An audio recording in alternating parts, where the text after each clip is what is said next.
Good morning students. आज हम class 11th का एक बेसिक टॉपिक लेके चलेंगे। जो टॉपिक कौन सा है? सेल, कोशिका। और हम पढ़ चुके थे कि जो कोशिका का अध्ययन है वो हम सेल बायोलॉजी में या साइटोलॉजी में करते हैं। तो आज हम क्या पढ़ेंगे? कोशिका का अध्ययन पढ़ेंगे। तो विज्ञान की कौन सी ब्रांच हो गई है ये? सेल बायोलॉजी या साइटोलॉजी। क्लियर है? देखिए, कोशिका के बारे में बेसिक आप 10th क्लास तक पढ़ के आ चुके हैं, लेकिन फिर भी हम एक बार देखते हैं कोशिका क्या होती है। हमने बात की थी सजीव की और निर्जीव की। हमने हमारी फर्स्ट क्लास में सजीव और निर्जीव के बीच में अंतर देखा था। तो हमने कहा था कि सजीवों में पोषण, श्वसन, पाचन, उत्सर्जन, गमन, संवेदना, समस्थैतिकता या समस्थापन आदि गुण पाए जाते हैं। ये सारे ही गुणों के लिए सजीवों में जो रेस्पॉन्सिबल होता है वो क्या होता है? सेल अर्थात कोशिका। तो हम कह सकते हैं कि सजीव जीवों में कोशिका उपस्थित होती है, लेकिन निर्जीवों में कोशिका उपस्थित नहीं होती है। क्लियर है? तो क्या हो गया कोशिका? यह सजीवों के शरीर की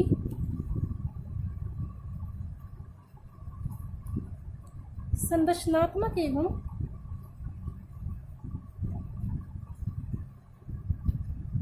क्रियात्मक इकाई होती है। सजीवों के शरीर की संरचनात्मक एवं क्रियात्मक इकाई होती है। हम किसी भी सजीव के बारे में बात कर ले, उस सजीव के शरीर की जो संरचना है वो किससे मिलकर बनी हुई है? कोशिकाओं से। और चाहे पोषण की बात कर लो, चाहे श्वसन की, पाचन की या उत्सर्जन की, जितने भी क्रियाएं हैं उनकी भी जो क्रियात्मक इकाई है, जो सबसे सूक्ष्मतम स्तर पे काम करती है, वो क्या होती है? कोशिका। तो कोशिका ही सजीवों की संरचनात्मक एवं क्रियात्मक इकाई होती है। क्लियर हुआ? अब ये जो कोशिका है, इस कोशिका की खोज सर्वप्रथम किसके द्वारा की गई थी?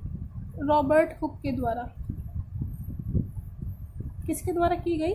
रॉबर्ट हुक के द्वारा। लेकिन रॉबर्ट हुक ने जो कोशिका देखी थी वो कौन सी कोशिका देखी थी? मृत कोशिका।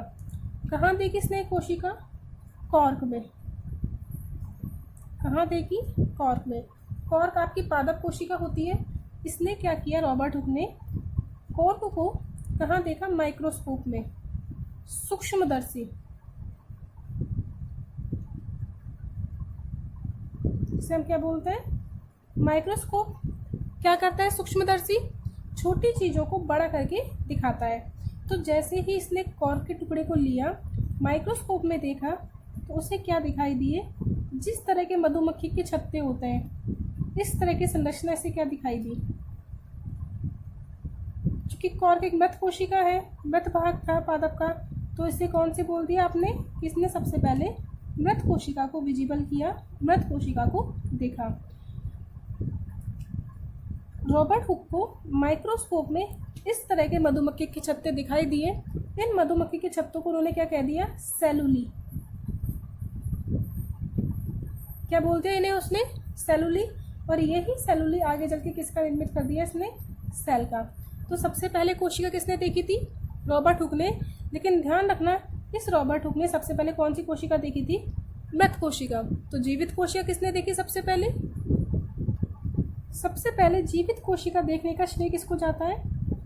एंटोनी वॉन ल्यूवेनहॉक को। जीवित कोशिका सबसे पहले किसने देखी? Antony von Leeuwenhoek. तो सबसे पहले जीवित कोशिका देखने का श्रेय कहाँ के निवासी? हॉलैंड के निवासी थे एंटोनी वॉन ल्यूवेनहॉक, इनको दिया जाता है। फिर जैसे जैसे हम आगे पढ़ते जाएंगे, वैसे वैसे हम अनेक वैज्ञानिकों के नाम पढ़ते जाएंगे। जैसे कि हम बात करें, कोशिका में केंद्रक उपस्थित होता है। इस केंद्रक की खोज रॉबर्ट ब्राउन के द्वारा की गई थी। किसके द्वारा की गई? रॉबर्ट ब्राउन के द्वारा की गई।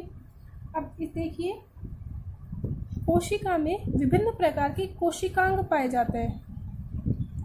इन कोशिकांगों के बारे में भी हमें अध्ययन करना है। कोशिकांग देखेंगे, कोशिकांग क्या होते हैं, कितने प्रकार के कोशिकांग होते हैं। इन कोशिकांगों का अध्ययन इलेक्ट्रॉन माइक्रोस्कोप की खोज के बाद, इलेक्ट्रॉन माइक्रोस्कोप, इलेक्ट्रॉन सूक्ष्मदर्शी की खोज के बाद क्या हुआ, आसान हो गया। इस इलेक्ट्रॉन माइक्रोस्कोप की खोज की गई थी नॉल एवं रस्का द्वारा। नॉल एवं रस्का नामक वैज्ञानिक ने सर्वप्रथम इलेक्ट्रॉन माइक्रोस्कोप की खोज की थी। क्लियर है? बहुत ही इंपॉर्टेंट होता है यह तथ्य कि इलेक्ट्रॉन माइक्रोस्कोप की खोज किसके द्वारा की गई। तो किसके द्वारा की गई है? नॉल एवं रस्का के द्वारा इलेक्ट्रॉन माइक्रोस्कोप की खोज की गई है। इतना क्लियर हुआ कि सबसे पहले रॉबर्ट हुक ने देखा, उन्होंने मृत कोशिका देखी। उसके बाद एंटोनी वॉन ल्यूवेनहॉक ने सर्वप्रथम क्या देखी? जीवित कोशिका। और कोशिका में केंद्रक जो कोशिका के सारे काम का नियंत्रण करता है, उसकी खोज किसने की थी? रॉबर्ट ब्राउन के द्वारा की गई। अब हम बात करते हैं कोशिका सिद्धांत की। कोशिका सिद्धांत की बात करने से पहले हम देखते हैं कि कोशिका के आधार पर जीव एक कोशिकीय एवं बहुकोशिकीय, कोशिका के आधार पर जीव एक कोशिकीय एवं बहुकोशिकीय दो प्रकार के हो सकते हैं, एकल कोशिका और बहुत सारी कोशिका। देखिए, इसे बोलते हैं यूनिसेलुलर, और इन्हें क्या बोलेंगे हम? Multi cellular. यूनिसेलुलर से क्या मतलब है कि इनके जिन जीवों के शरीर में केवल एकल कोशिका उपस्थित हो, इनमें क्या उपस्थित होती है? केवल एकल कोशिका, एक ही कोशिका उपस्थित होती है। पोषण, श्वसन, पाचन, उत्सर्जन, जितनी भी शारीरिक क्रियाएं हैं, ये सब किसके द्वारा की जाती है? उन्हीं एकल कोशिका के द्वारा की जाती है। जिसे हम बात करते हैं जीवाणु,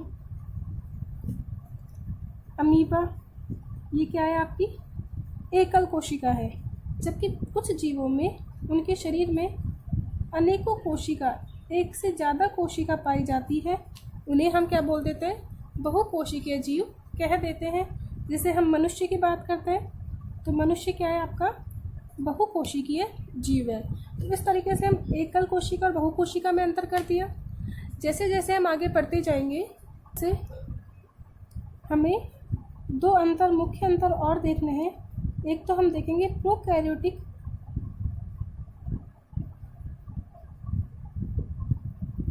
एवं यूकैरियोटिक कोशिका में अंतर। इसी के साथ साथ जंतु एवं पादप कोशिका में अंतर। जंतु एवं पादप कोशिका में अंतर।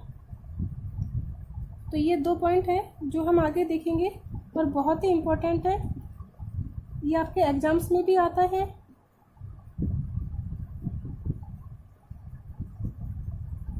आपके हाफ ईयरली में इन दोनों में से एक अंतर कंफर्म आता है। या तो जंतु और पादप कोशिका में अंतर पूछ लेंगे, या प्रोकैरियोटिक एवं यूकैरियोटिक कोशिका में अंतर पूछ लेंगे। तो इसको पढ़ने से पहले हम सबसे पहले कोशिका सिद्धांत के बारे में बात करते हैं कि कोशिका सिद्धांत क्या है, किसके द्वारा दिया गया और किन तथ्यों के बारे में कोशिका सिद्धांत में बात की गई है। देखिए, अब हम बात करते हैं कोशिका सिद्धांत के बारे में।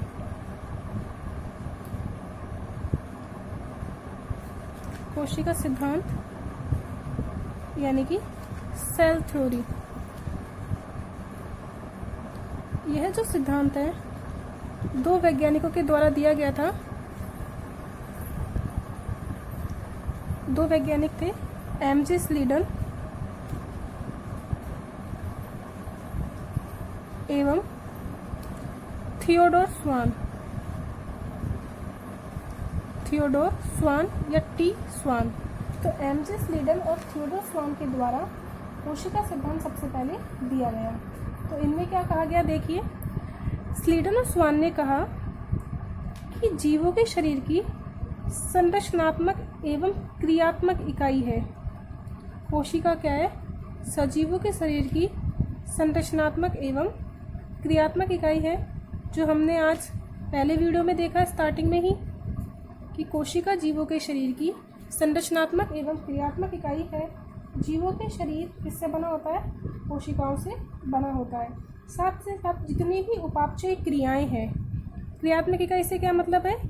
जितनी भी उपापचयी क्रियाएं हैं, निर्माणकारी क्रियाएं या विघटनकारी क्रियाएं, कुछ बनना है या कुछ टूटना है, वो सारी क्रियाएं कहाँ संपन्न होती है? कोशिका में ही संपन्न होती है। अब यहाँ पे देखिए, ये जो कोशिका है जीवों की आनुवांशिक इकाई भी है।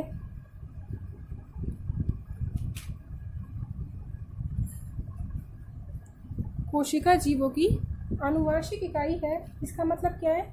इस कोशिका में ही आनुवांशिक पदार्थ उपस्थित होता है और यही आनुवांशिक पदार्थ पीढ़ी दर पीढ़ी गमन करता है। यानी कि माता पिता से जो संतान में लक्षणों का गमन होता है वो किसके द्वारा होता है? कोशिका के द्वारा। जैसे जैसे हम पढ़ते जाएंगे हमें पता चलेगा कि कोशिका में केंद्रक उपस्थित होता है और केंद्रक में गुणसूत्र उपस्थित होते हैं। इस गुणसूत्र में डीएनए पाया जाता है। डीएनए का बना होता है और यही डीएनए पीढ़ी दर पीढ़ी लक्षणों को ले जाने का काम करता है। तो कोशिका संरचनात्मक और क्रियात्मक इकाई है और साथ ही साथ आनुवांशिक इकाई भी है। इसी में एक पॉइंट और है कि नई कोशिकाओं का निर्माण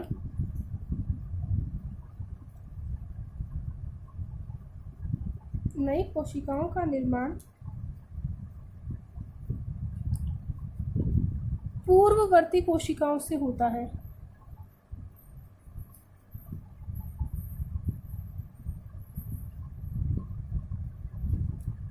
नई कोशिकाओं का निर्माण किससे होता है? पूर्ववर्ती कोशिका से होता है। यह जो बात है, यह जो तथ्य है, किसके द्वारा दिया गया था? यह तथ्य दिया गया था रूडोल्फ विर्चाउ के द्वारा। रूडोल्फ विर्चाउ, इन्होंने कहा कि जो नई कोशिका है वो पूर्ववर्ती कोशिकाओं से ही निर्मित होती है। यानी कि पहले से उपस्थित कोशिका ही नई कोशिकाओं के निर्माण में सहायता होती है। इसे इन्होंने बोला था ओमनीत सेलुला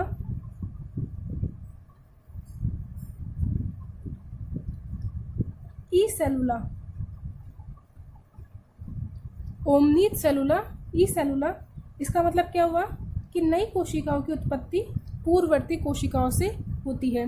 कई बार पूछ लिया जाता है कि ओमनीत सेलुला ई सेलुला किस वैज्ञानिक के द्वारा कहा गया था? तो किसने कही ये लाइन? आपके रूडोल्फ विर्चाउ ने।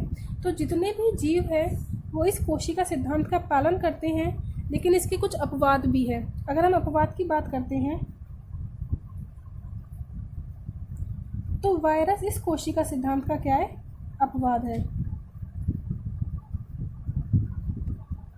सभी जीव इस कोशिका सिद्धांत को मानते हैं, लेकिन इसका कुछ अपवाद भी है। जैसे हमने बात की वायरस कोशिका सिद्धांत का पालन नहीं करता, यह कोशिका सिद्धांत का अपवाद है। अब देखिए क्यों ये कोशिका सिद्धांत का पालन नहीं करता। जब हम वायरस की संरचना देखेंगे तो वायरस केवल प्रोटीन और आनुवांशिक पदार्थ से मिलकर बना होता है।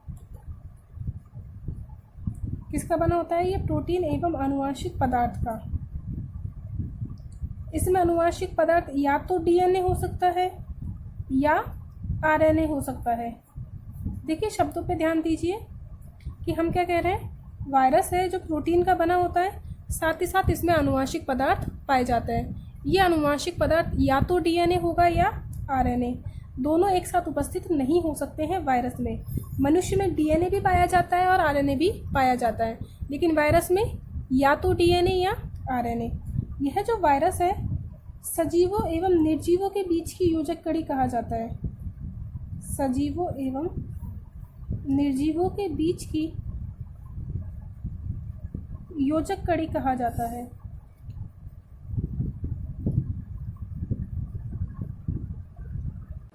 वायरस न तो सजीव है और न ही निर्जीव है। इससे क्या मतलब निकला? यदि वायरस किसी सजीव के शरीर में उपस्थित है, जैसे अभी हम बात कर रहे हैं कोरोना, कोविड, ये भी एक वायरस है।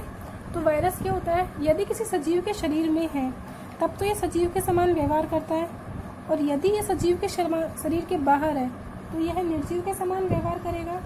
अर्थात जब यह जीव के शरीर के बाहर है तब यह जलन नहीं कर सकता, और अपनी संख्या में वृद्धि नहीं कर सकता।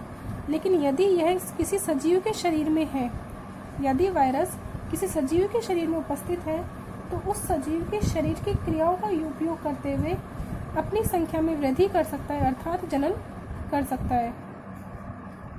जब ये जनन कर रहा है तो ये सजीव के समान हो गया, लेकिन सजीव के बाहर है तो ये जनन नहीं कर पा रहा है। इसीलिए क्या बोल दिया था इसे, सजीव एवं निर्जीव के बीच की योजक कड़ी। इसके पास ना तो कोशिका होती है, ना प्लाज्मा झिल्ली है, ना कोशिका द्रव्य पाया जाता है, ना ही किसी भी प्रकार के एंजाइम इसमें उपस्थित होते हैं। तो इसके पास एंजाइम अनुपस्थित है, कोशिका द्रव्य भी अनुपस्थित है, ना ही ये श्वसन की क्रिया करता है। तो किस में रखा गया इसे, निर्जीव में।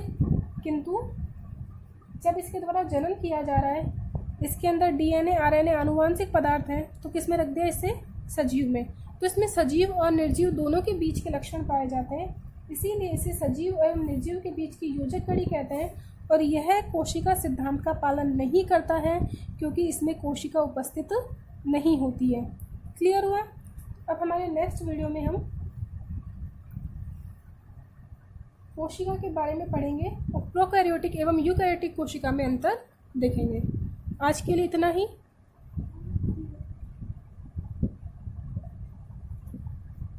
Thank you.